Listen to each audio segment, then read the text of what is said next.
Code 6. The warrior harnesses their strength. The warrior knows their power. The warrior knows that even in defeat, they are not powerless. The warrior finds within themselves power that is unexpected. It's not a power that creates fear. It's a power that creates confidence. It's not a power that tries to overpower. It's a power that is used for the good of others. One of the things I've learned in my life is that the same person can feel incredibly weak and incredibly powerful. They are not mutually exclusive. You may feel so powerful one moment and so weak the next, and sometimes they're almost like shadows. You may find yourself in your greatest weakness right after a moment of greatest strength. If you've ever expended yourself, if you ever used up all your energy, all your strength, all your power, you know exactly what it feels like to feel depleted, to be empty, to feel as if you have no strength left. The other day, I was struggling with the flu, and I was on some antibiotics and some medication, but we had the opportunity to go play basketball, so I went and played, even though my wife was not really that happy with me, and we played for a couple of hours, and it's strange to me how in those 2 hours playing, I never felt exhausted, I never felt tired, I never felt powerless, I didn't feel sick. But by the time we were done and I drove home, I went into the house and I laid on the floor, and I thought I could just lay there and die. I couldn't even find the strength to get up and take a shower. It felt as if every ounce of energy and strength in my body was gone. There's an odd relationship inside of all of us between what energizes us, what gives us strength, what depletes us, and what takes our strength. And this is what I think is so critical. The warrior understands that within them there is a resource of power. And they know that that power is both unlimited and limited. So they learn to harness that power. It seems like for so many years we focused on time management, and really what we need to do is shift from focusing on time management to focusing on energy management. We all have the same exact amount of time, but we do not all have the same amount of energy. And we have minutes that we face every moment of our life, but we have to decide what kind of energy we bring to those moments of our life. I'll never forget when I first met Mark Burnett, the creator of Survivor, The Apprentice, The Voice, probably every significant reality show on television.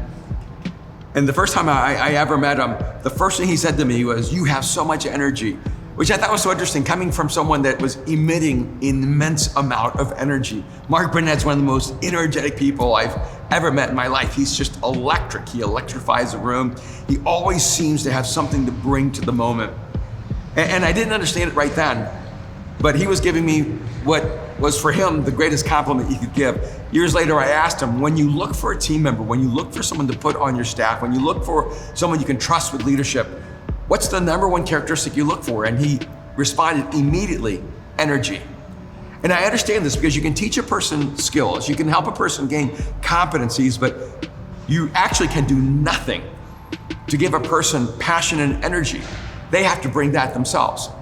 A person has to decide to bring their energy to work, to bring their energy to life, to bring their energy to a project, to a challenge, to an opportunity. And so we have to understand that inside of us, there are things that energize us and things that deplete energy from us. So this is where the metaphor of fire and wood is so critical to understanding ourselves. Inside of every human being, there's a fire. Sometimes it's just a pilot light. And sometimes that pilot light doesn't seem to kick up into a full fire. But I'm telling you, even right now, if you feel like you're apathetic or lethargic or you have no motivation, no passion, you still have a pilot light because you're breathing. But what you have to do is you have to figure out how to ignite that pilot light into a full raging fire within you called passion.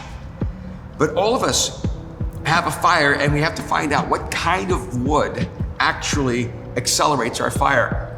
It's almost as if all of us have a different kind of fire, and we need a specific kind of wood to activate that fire. There's some things that just don't energize me. There's some things that just don't create in me passion. There's some things that, in fact, not only do not ignite the fire within me, but they quench the fire within me. Now, when I look at work and I interact with people who work with me or work for me, a lot of times people tell me, oh yeah, but this part of my job doesn't energize me, or I'm not passionate about this. Look, if you have a job where 80% of what you do ignites your passions, you have a great job. The other 20% is just called work.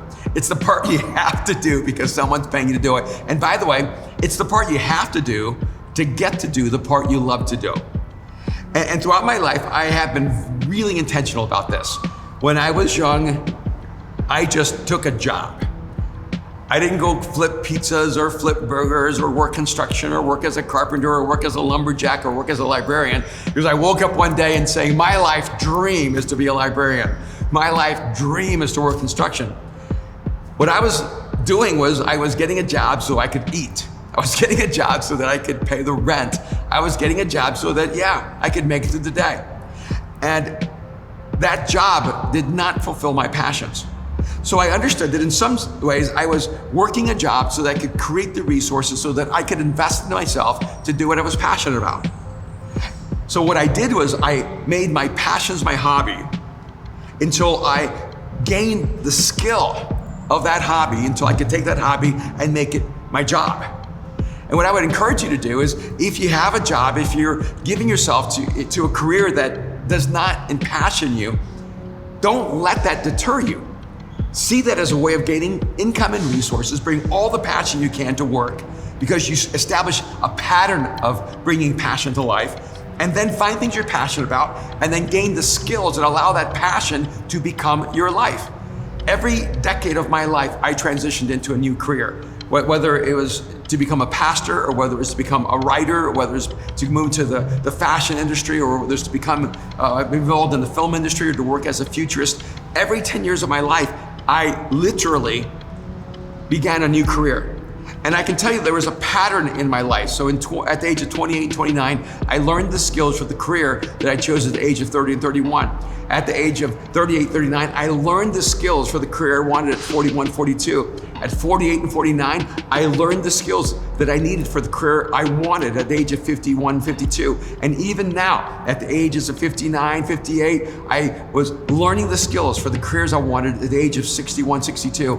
And I already have aspirations for the career I want when I'm in my 70s. I've been thinking about my career in my 70s for at least 10 years. And I know that if I want to be able to step into a new endeavor, something that impassions me, I have to learn the skills and competencies to be able to take that passion and make it my occupation. So you have to ask yourself, what is the wood that you need? That wood are the things that impassion you, that make you feel alive, that invigorate you, that you would do for free. You know you finally have the right career, you have the right vocation, the right occupation, when you would do what you're being paid for free. You know why? Because there was a time where you did what you're being paid for free. And you kept doing it better and better and better, and developing the skills and competencies until someone just had to pay you for it because you were so good at it, they couldn't find someone better than you to do it.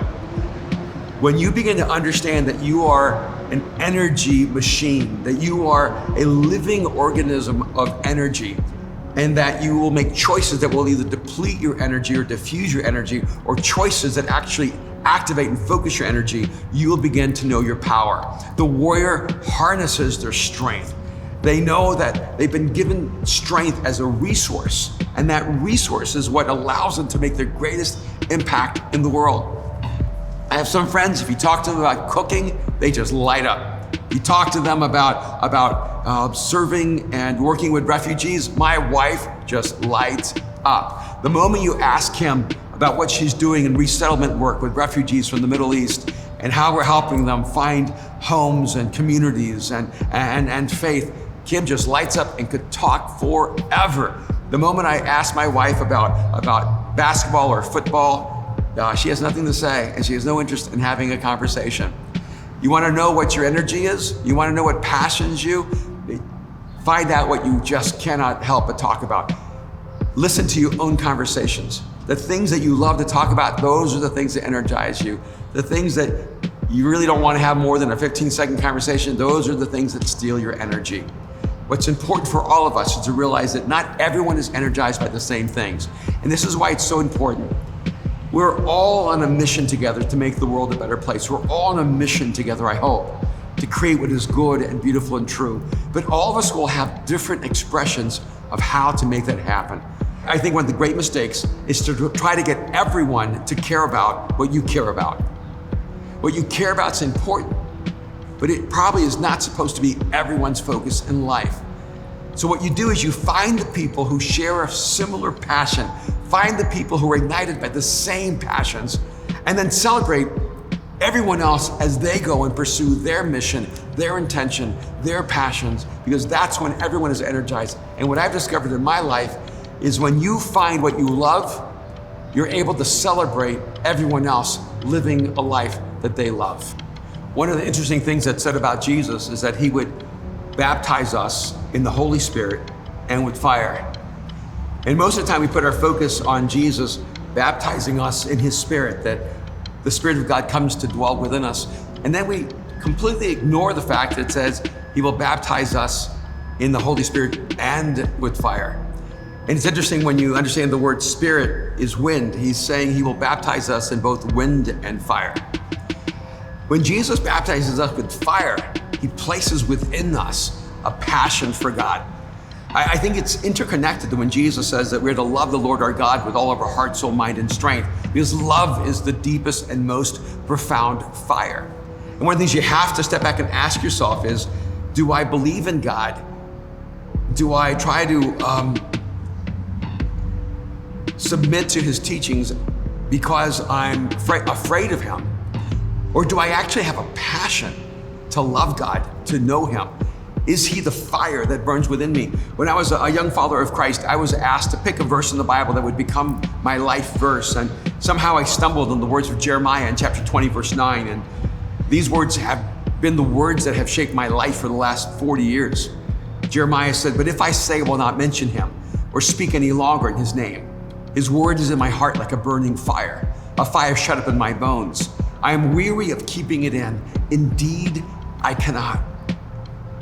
One of the things that has been true for my life is that when I had a life-changing encounter with Jesus Christ, he changed me from the inside out. There was a fire that began to burn inside of me, and the same hope that I found in Jesus, the same meaning I found in Jesus, the same intention and purpose that I found in Jesus, the same love for life that I found in him, I wanted everyone in the world to know. I wanted everyone to experience. When you experience life, you want everyone to experience life. When you experience hope, you want everyone to experience hope. When you remember what it's like to feel disconnected or alone, when you remember what it's like to feel full of despair or struggle with depression, when you remember what it's like to just exist and not live, you never forget what that experience is, and you don't want to let anyone drown in that.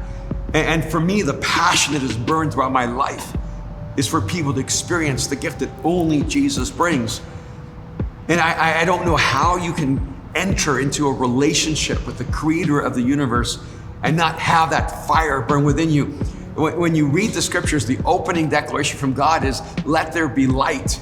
And I think somehow that language has been diffused for us because we live in a time of electricity. So when we think of light, we turn on a switch and all of a sudden a light bulb comes on. It's the most domesticated expression of light that you could ever experience. But there were no light bulbs. There were no fluorescent lights at creation. When God said, "Let there be light," it was a fire that exploded. When there was light in the universe, God created eruptions of fire.